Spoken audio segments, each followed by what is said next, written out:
Section 54 वाली series हम continue कर रहे थे। अभी तक जो हमने देख लिया है, क्या मैं आपको उसका रिकैप दे दूं? Yes of course. एंड उसके बाद से हम आगे बढ़ते हैं। अभी तक हमने देखा है कि चार्जिंग सेक्शन क्या होता है, उसके बाद हमने देखा कैपिटल एसेट का डेफिनेशन, फिर हमने देखा ट्रांसफ़र का डेफिनेशन, फिर हमें पता चला कि चार्जिंग सेक्शन के टोटल 7 प्रोवाइज़ो हैं। हमने कंप्लीट 7 प्रोवाइज़ो को एक क्लास में देखा। उसके बाद से हमने देखा कि कुछ एक्सेप्शंस हैं चार्जिंग सेक्शन के, हमने उसे भी कंप्लीट कर लिया है। Cost of acquisition, cost of improvement, ये भी चीज़ें थी, हमने इसको भी कंप्लीट कर लिया है। इसके बाद हमने ये भी देखा कि एक एसेट कब लॉन्ग टर्म और कब शॉर्ट टर्म बन जाता है।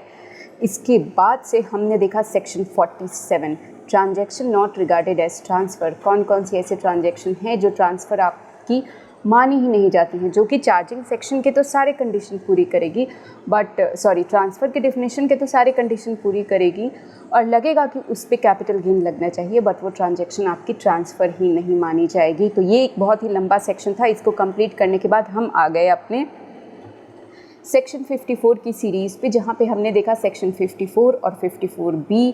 आज की क्लास पे मैं बहुत लंबी नहीं रखने वाली हूँ, आज भी हम लिमिटेड चीज़ें पढ़ेंगे। आज भी हम सेक्शन 54 के 2 या 3 सेक्शन करेंगे, इतना ही मेरा आज का टारगेट है। तो बिना किसी देरी के हम शुरू करते हैं हमारा जो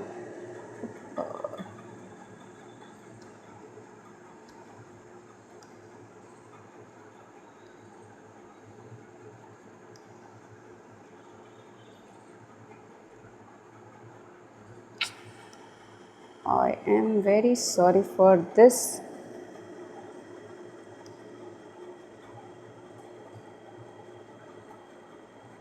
यस, तो बिना किसी देरी के हम आज की क्लास को शुरू करते हैं, जहाँ पे हम पढ़ने वाले हैं section 54D, compulsory acquisition of land and building forming part of industrial undertaking. Compulsory acquisition आपको मालूम होगा ना, कई बार गवर्नमेंट जो है कंपल्सरीली किसी लैंड को एक्वायर कर लेती है। तो यहाँ पे ये बोला जा रहा है कि अगर कोई एक ये एरिया है और ये एरिया जो है एक इंडस्ट्रियल अंडरटेकिंग है और इस एरिया को अगर गवर्नमेंट एक्वायर कर लेती है तो देखो क्या होगा। अपने किसी भी प्रोजेक्ट के लिए गवर्नमेंट एक्वायर कर सकती है, रोड्स बनाने के लिए, ये बहुत सारी चीज़ों के लिए गवर्नमेंट एक्वायर करती है।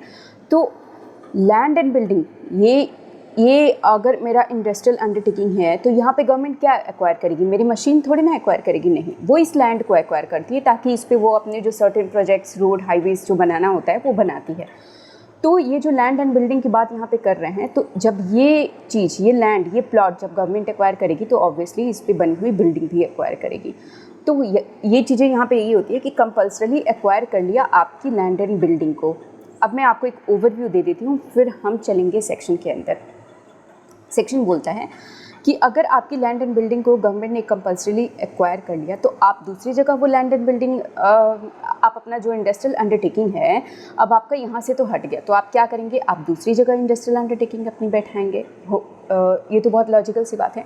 अब क्योंकि गवर्नमेंट ने इस लैंड एंड बिल्डिंग को एक्वायर कर लिया, सपोज़ करो जब भी आपको गवर्नमेंट जो है एक्वायर करती है कोई भी लैंड हो, बिल्डिंग हो या किसी भी तरीके का कुछ भी कंपल्सरी एक्विजिशन होता है, तो आपको उसके अगेंस्ट कुछ कंपनसेशन भी मिलता है। अब यहाँ पे लैंड एंड बिल्डिंग एक्वायर किया तो उसके अगेंस्ट मुझे 50 लाख रुपए मिले और मेरा इसका कॉस्ट ऑफ एक्विजिशन था 10 लाख रुपए का, मतलब मेरा 40 लाख रुपए का कैपिटल गेन हो गया और इस पर मुझे 10%, मान लो 10%, 4 लाख रुपए का टैक्स देना पड़ गया।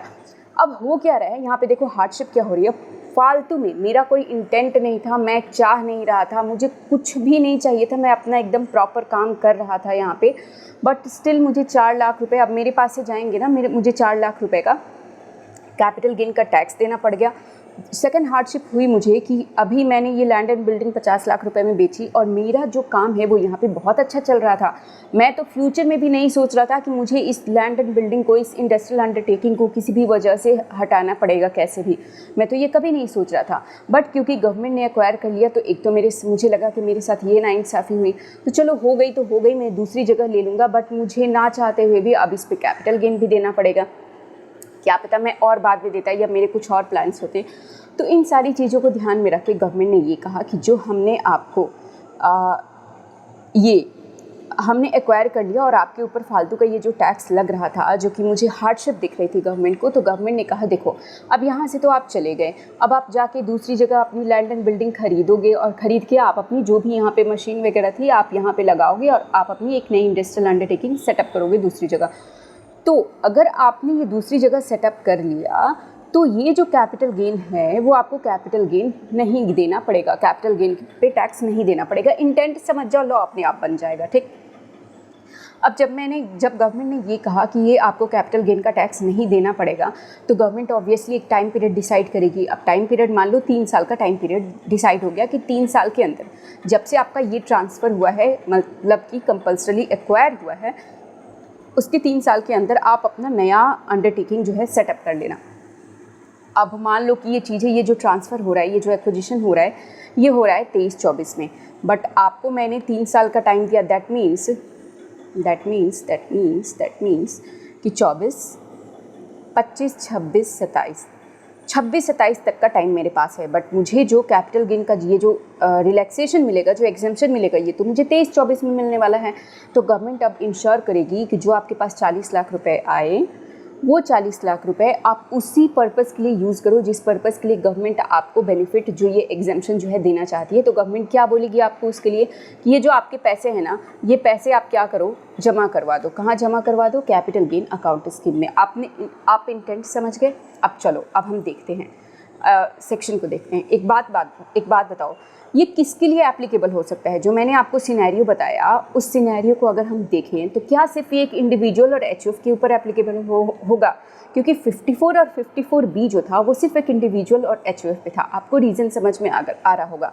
बट ये जो कंपल्सरी एक्विजिशन हुआ, ये तो किसी भी एसएससी के ऊपर हो सकता है ना। हो सकता है कि यहाँ पे एक फॉर्म हो, एक एओपी हो, एक बीओआई हो, तो ये तो हार्डशिप किसी के लिए भी हो सकती है, चाहे वो कोई इंडिविजुअल हो, एचयूएफ हो, फॉर्म हो, एओपी हो, बीओआई हो, ये हार्डशिप किसी के लिए भी हो सकती है।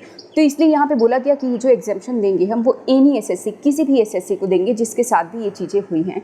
और जो कंडीशन बताया गया कि आपको अगर एग्जेम्पशन लेना है 54D का, तो क्या क्या कंडीशन फुलफिल करना पड़ेगा। पहला बताया गया कि आपका जो लैंड एंड बिल्डिंग है उसका कंपल्सरी एक्विजिशन हुआ हो।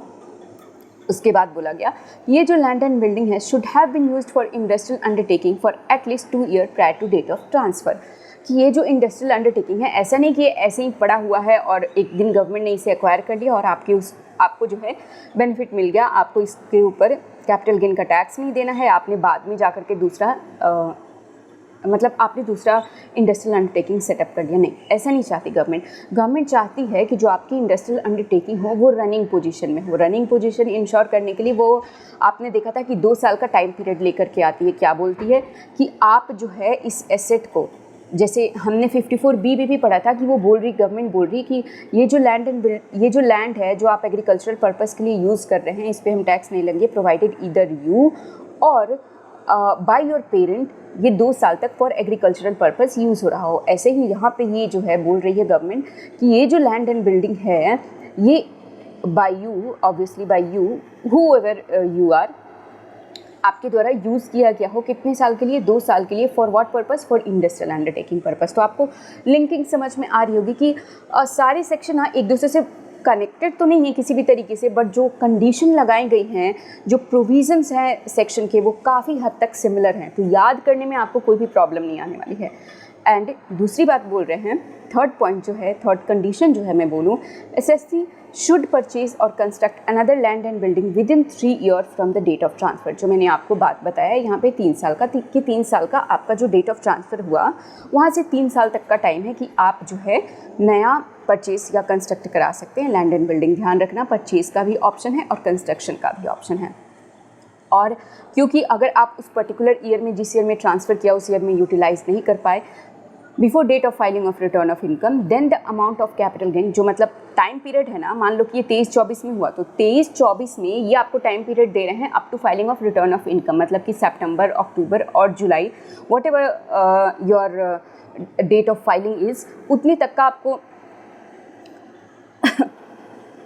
टाइम लिमिट है कि आप उतने टाइम में अपने इस अमाउंट को इन्वेस्ट कर दो नया लैंड एंड बिल्डिंग सेटअप करने में, नया इंडस्ट्रियल अंडरटेकिंग सेटअप करने में। और अगर आप नहीं कर पाते हैं तो आपको डिपॉजिट कर देना चाहिए उस पैसे को, कहाँ, CGS स्कीम में। And in such case amount utilised by the assessee for purchase of new asset and amount so deposited shall be deemed to be cost of asset, cost of new asset. अब देखो यहाँ पे ये कह क्या रहे हैं, मैंने यहाँ पे माना कि 50 लाख रुपए मुझे फुल वैल्यू ऑफ कंसिडरेशन मिले थे। अब मैंने क्या किया, इसमें से 20 लाख रुपए का तो मैंने लैंड खरीद लिया और 30 लाख रुपए मैंने बचा लिए किस चीज़ के लिए, बिल्डिंग के लिए। ओके, तो लैंड तो मैंने ख़रीदा, मेरा उसी ईयर में हो गया, मेरा रजिस्ट्रेशन हो गया एंड एवरीथिंग फाइनल। अब जो 30 लाख रुपए मैंने बचाए, तो ये 30 लाख रुपए मुझे क्या करना पड़ेगा, CGS स्कीम में डिपॉजिट कराना पड़ेगा। ओके, तो यहाँ पे ये गवर्नमेंट यही बोल रही है कि जब हम कॉस्ट ऑफ एसेट निकालेंगे ना, जब हम कॉस्ट ऑफ एसेट देख रहे होंगे, तो हम आपकी ये 20 लाख प्लस ये 30 लाख दोनों को कंसीडर कर लेंगे 50 लाख। जब हम एग्जेम्पशन देने की बात करेंगे ना, तो हम कॉस्ट ऑफ एसेट देखेंगे कि आपने कितना अमाउंट खर्च किया है, तो उसके लिए हम 20 लाख और 30 लाख दोनों देख लेंगे, क्योंकि आपने एक्चुअली ये दोनों ही यूटिलाइज किया है। Purchase of new asset and amount so deposited shall be deemed to be cost of new asset. आगे और एग्जाम्पल दूंगी ना तो क्लियर होगा।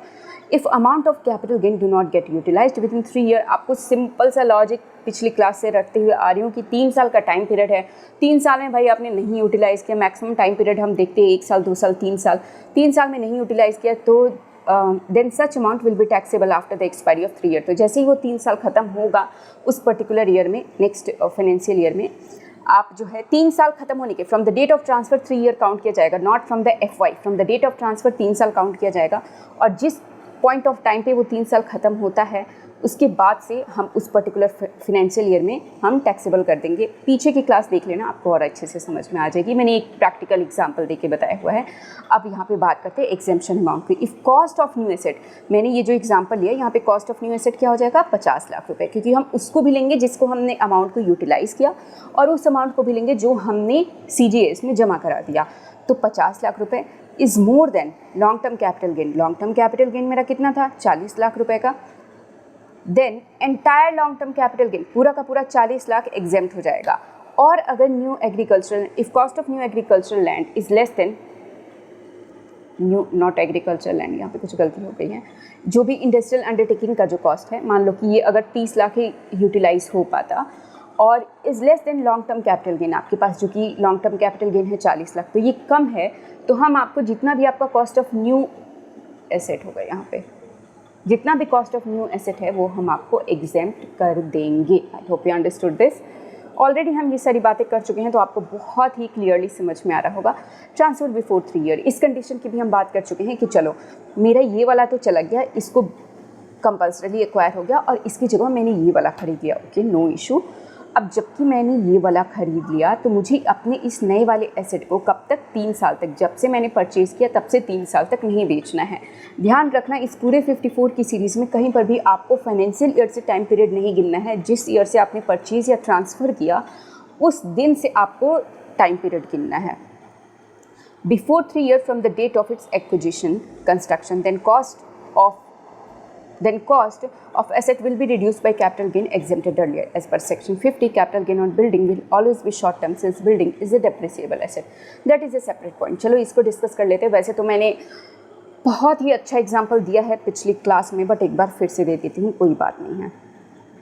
इफ़ न्यू एसेट, मैंने बोला, मैंने एक एग्जाम्पल लिया था, ये है मेरा ओल्ड, ये मेरा पुराना लैंड और बिल्डिंग है, इसको मैंने बेचा, मतलब एक्वायर हो गया, ठीक, 50 लाख रुपए मिले, 10 लाख रुपए में कॉस्ट ऑफ एक्विजिशन और मेरा 40 लाख रुपए का कैपिटल गेन आ गया, ओके। अब मैंने क्या किया, ये तो एक्वायर हो गया भाई, चलो आ जाओ नया वाला सेटअप कर लेते हैं। नया वाला हमने सेटअप किया था कितने में, नया वाला हमने 50 में सेटअप किया था, ठीक है। नया वाला हमने कितने में सेटअप किया था, इसका कॉस्ट ऑफ एक्विजिशन टोटल में लगा रही हूँ 30 और 20, मैंने एग्जाम्पल लिया था ना, देखो यहाँ पे 20 का मैंने लैंड लिया था और 30 का मैंने कंस्ट्रक्शन पे जो भी बिल्डिंग बनाई थी अपनी या ख़रीदी थी, जो भी बोलो, कॉस्ट ऑफ एक्विजिशन इसका हो गया न्यू एसेट का 50 लाख रुपए। अब इस न्यू एसेट के ऊपर मेरे पास कंडीशन है कि मैं 3 साल तक मुझे तो यूटिलाइज़ करना ही है इस एसेट को, 3 साल से पहले मैं नहीं बेच सकता हूँ। और अगर 3 साल से पहले ही बेच देता हूँ तो क्या हो गया, अब देखो होगा क्या, मान लो 50 लाख तो इसका पूरा मुझे एक तरीके से बोलूँ तो कॉस्ट लगा था। अब इसको मैंने बेचा 70 लाख रुपए में, ओके, लैंड और बिल्डिंग दोनों ही बेच दिया 70 लाख रुपए में। इसका कॉस्ट ऑफ एक्विजिशन हो जाएगा 50 लाख रुपए, तो 20 लाख रुपए मुझे कैपिटल गेन हो जाएगा। ओके, और क्योंकि मैंने कंडीशन वायलेट किया है तो आइडियली दो चीज़ों को समझना, आइडियली मुझे जो यहाँ पे एग्जेम्पशन मिल रहा था 40 लाख रुपए का, मेरा कैपिटल गेन टैक्स ही नहीं हुआ था, तो 20 लाख प्लस 40 लाख ये मेरा 60 लाख रुपए टैक्स हो जाना चाहिए। बट देखो, होगा आपके पास 60 lakh rupees he tax, but देखो सिर्फ एग्जेम्पशन देने का एक तरीका है जो कि डिफरेंट वे में बोलता है, और आपको उस तरीक़ों को याद रखना है। क्यों याद रखना है?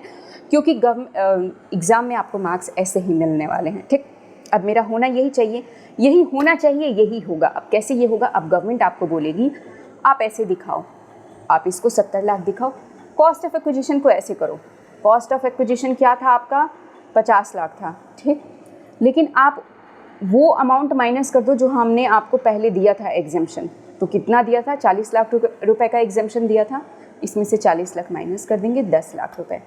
अब यहाँ पे 10 लाख रुपए कॉस्ट ऑफ एक्विजिशन आ जाएगा, तो हम मेरा कैपिटल गेन कितना हो जाएगा? 60 लाख रुपए।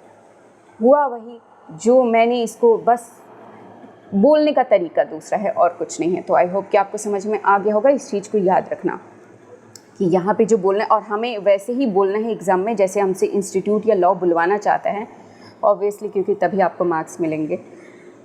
तो हाँ, यहाँ पे आपका जो है सेक्शन 54D जो है वो ख़त्म हो जाता है। अब क्या करते हैं हम? अब हम सेक्शन 54F पे आ जाते हैं।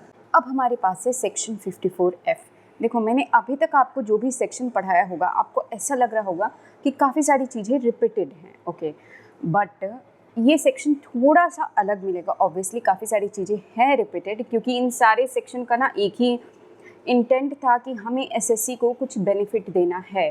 तो ये सारे सेक्शन जो है ना एक ही इंटेंट को लेकर बनाए गए हैं, तो इसलिए आपको चीज़ें रिपीटेड मिलेंगी, नो डाउट। बट इसमें 54F में थोड़ी सी चीज़ें डिफरेंट मिलेंगी, ठीक है। अब इस चीज़ को जानने के बाद से ये सेक्शन शुरू करते हैं बिना किसी देरी के। इसमें बोला जा रहा है इंडिविजुअल एंड एचयूएफ को ये बेनिफिट अवेलेबल है, और किस चीज़ के लिए? अगर आप कोई long term capital asset transfer करते हैं और आप इन्वेस्ट कर देते हैं एक रेसिडेंशियल हाउस में।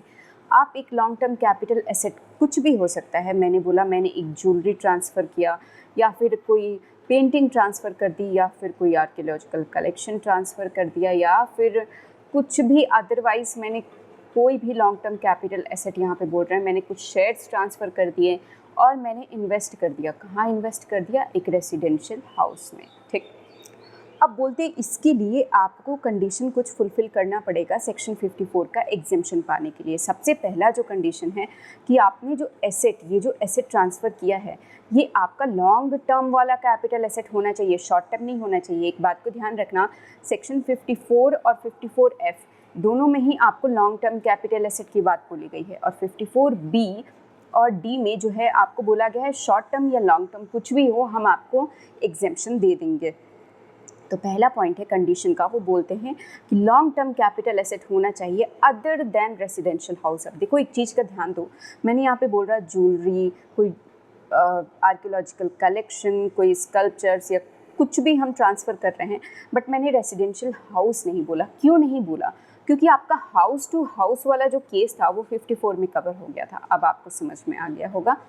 पॉइंट नंबर बी आपका बोलता है कि एग्जेम्पशन अवेल करने के लिए एसएससी को परचेज करना होगा एक residential property in India within 1 year before the date of transfer, purchase within 2 year after the date of transfer, और constructed within 3 year after the date of transfer.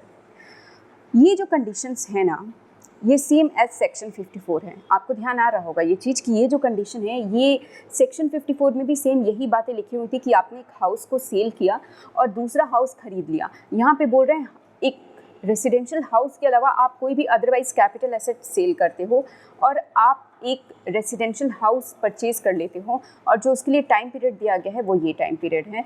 The assessee should not own more than 1 residential house on the date of transfer.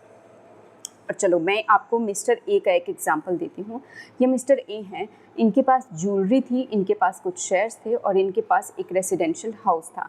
अब mister A ने अपना अगर ये बेच के एक नया रेसिडेंशियल हाउस खरीदते हैं तो ये 54 में चले जाएंगे, अंडरस्टूड। अगर ये इन दोनों में से कोई एक बेच करके रेसिडेंशियल हाउस खरीदते हैं तो ये 54F में चले जाएंगे। यहाँ पे तो ये पॉइंट बोलता है, बट मैं आपको एक नई बात सिखाना चाहती हूँ।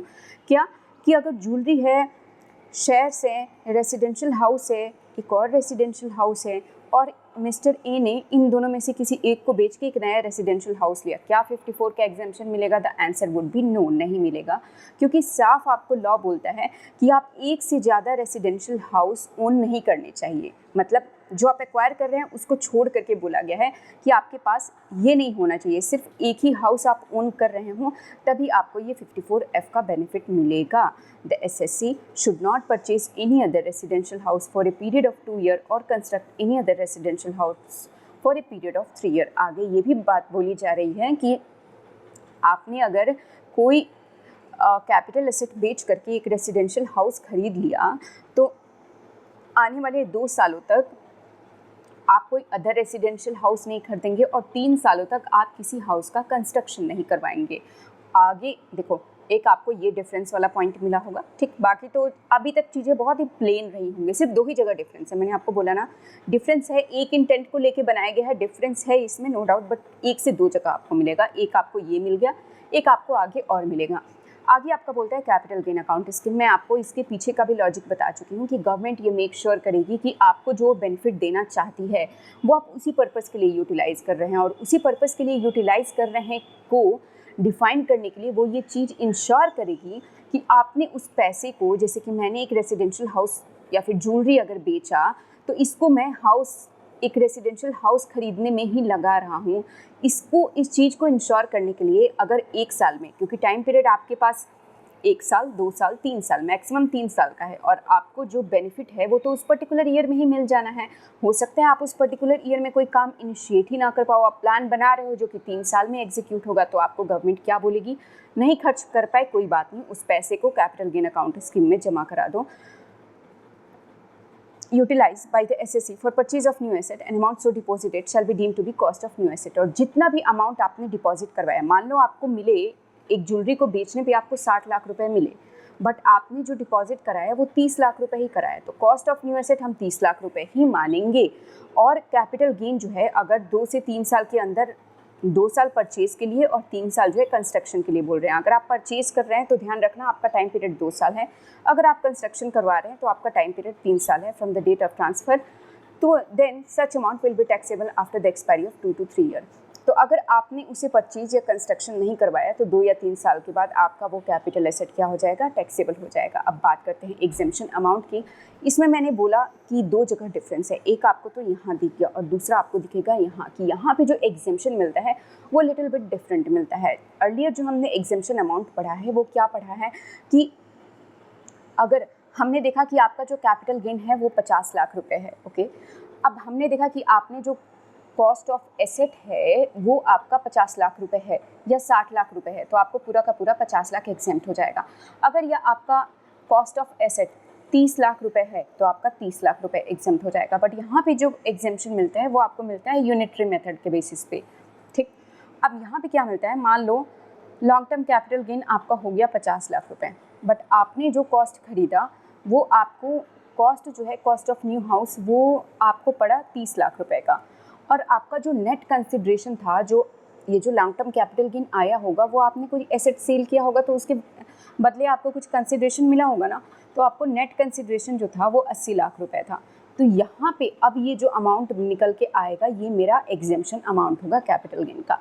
अब नेट कंसिडरेशन क्यों बोल रही हूँ, क्योंकि मैंने कहा कि ग्रॉस मेरा 80 लाख रुपए है, बट मेरा 1 लाख रुपए जो है वो ब्रोकरेज में चला गया, तो मेरे पास नेट कंसिडरेशन 79 लाख रुपीज़, मतलब कि सेल करने में in transfer in regards to sale अगर मेरा कोई एक्सपेंस होता है तो उसको हम रिड्यूस कर देते हैं। अभी आज भी मैंने आपको बताया, कल भी मैंने आपको बताया ये 3 साल वाला कंडीशन कि अगर 3 साल से पहले ट्रांसफ़र हो जाता है तो हम उस then capital gain exempted earlier would be taxable as long term capital gain. तो जो भी कैपिटल गेन हमने पहले एग्जेम्प्ट किया था वो आपका long term as a long term capital gain taxable हो जाएगा। अंडरस्टूड। अब देखना, आप मेरी बात को ध्यान से सुनना।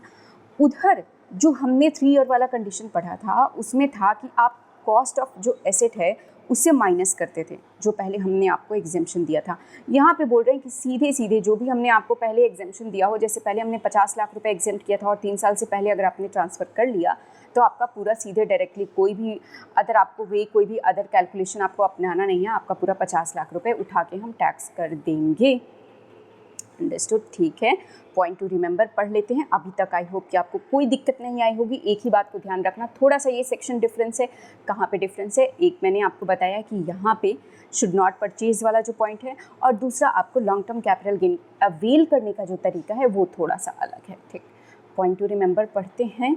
इसमें बोलता है कि अगर एसएससी परचेज करता है any other residential house within 2 year और construct within 3 year from the date of transfer would be taxable in the year of purchase construction. Already हम पढ़ चुके हैं, कोई ज़रूरत नहीं है, आपको हटा दो। If assessee own 2 house on the date of transfer then exemption under section 54F not available. Already मैं डिस्कस कर चुकी हूँ। चलो, मैंने सिंप्लीफाई करने के लिए दे दिया है। Okay, I will try to remove this point. यहाँ पे कोई ज़रूरत नहीं लग रही है मुझे इसकी, ठीक। अब आपके पास आता है 54G, जो मैं बिल्कुल आपको नहीं पढ़ाने वाली हूँ। पहले ही मैंने आपको कहा था कि हम जो है आज 2 या 3 सेक्शन देखेंगे। हमने 2 सेक्शन देख लिया, आज के लिए एनफ है। मैं मिलूँगी अब आपसे अपने अगली वीडियो में, एंड आई होप, मैं सच्ची बता रही हूँ, मुझे इतना अच्छा लगता है पढ़ाना कि मैं किसी को एक्सप्लेन नहीं कर सकती हूँ कि मुझे, मतलब मुझसे कोई लड़ाई भी करे ना, तो मुझे उसके काउंटर में एक मुझे कॉपी मिल जाए और पेन मिल जाए, तो मैं उसको काउंटर में ऐसे ऐसे लड़ाई करूँगी। मेरी ऐसी आदत है। इसलिए पढ़ाना मेरे लिए सिर्फ ये नहीं है कि मैं ये मैं बैठ जाऊँ कहीं पे और मैं I am teaching something to you, know, it is inbuilt somewhere in my blood. So yeah, that's construction default of mine, but anyways I love teaching all of you, and yes, अगर आपको समझ में आता हो then make sure to like and subscribe this video। मैं आपसे मिलूँगी अपने अगले क्लास में, और till then you keep smiling, do not forget to smile in life, and yes, keep studying। I'll see you in my next class।